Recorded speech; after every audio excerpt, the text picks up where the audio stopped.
How to fight against impressions. Every habit and faculty is formed or strengthened by the corresponding act. Walking makes you walk better. Running makes you a better runner. If you want to be literate, read. If you want to be a painter, paint. Go a month without reading, occupied with something else, and you'll see what the result is.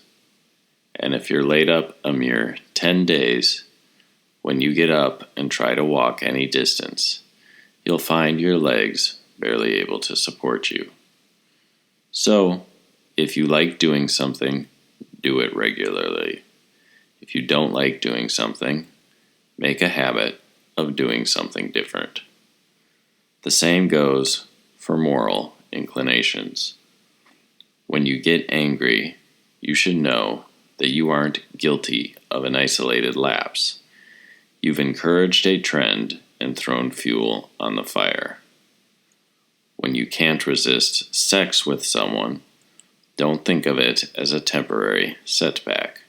You fed your weakness and made it harder to uproot.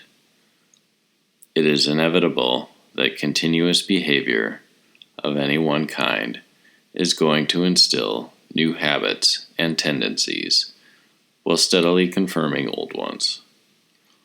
And as philosophers point out, this, of course, is how moral infirmities develop also.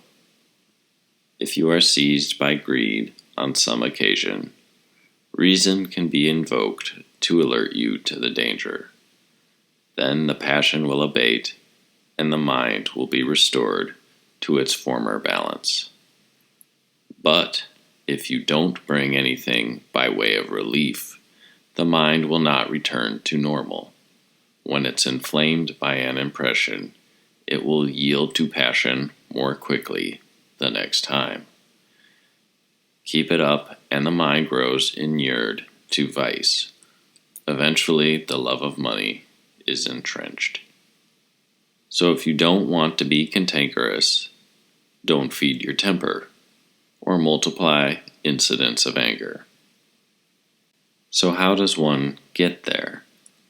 Start by wanting to please yourself for a change and appear worthy in the eyes of God.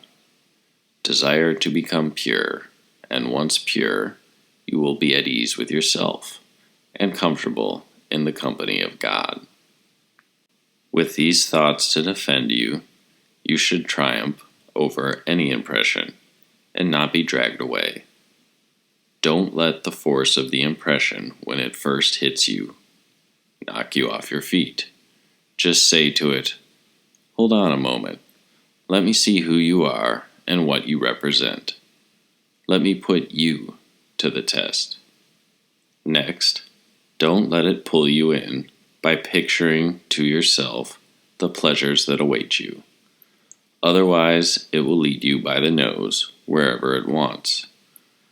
Practice this regularly, and you'll see what shoulders, what muscles, what stamina you acquire. Today, people only care about academic discussion, nothing beyond that. But I'm presenting to you the real athlete, namely the one training to face off against the most formidable of impressions. Steady now, poor man. Don't let impressions sweep you off your feet. It's a great battle and God's work. It's a fight for autonomy, freedom, happiness, and peace. Remember God and ask Him to be your helper and protector, as sailors pray to the Dioscuri for help in a storm. Is there any storm greater than the storm of forceful impressions that can put reason to flight? What is a real storm except just another impression?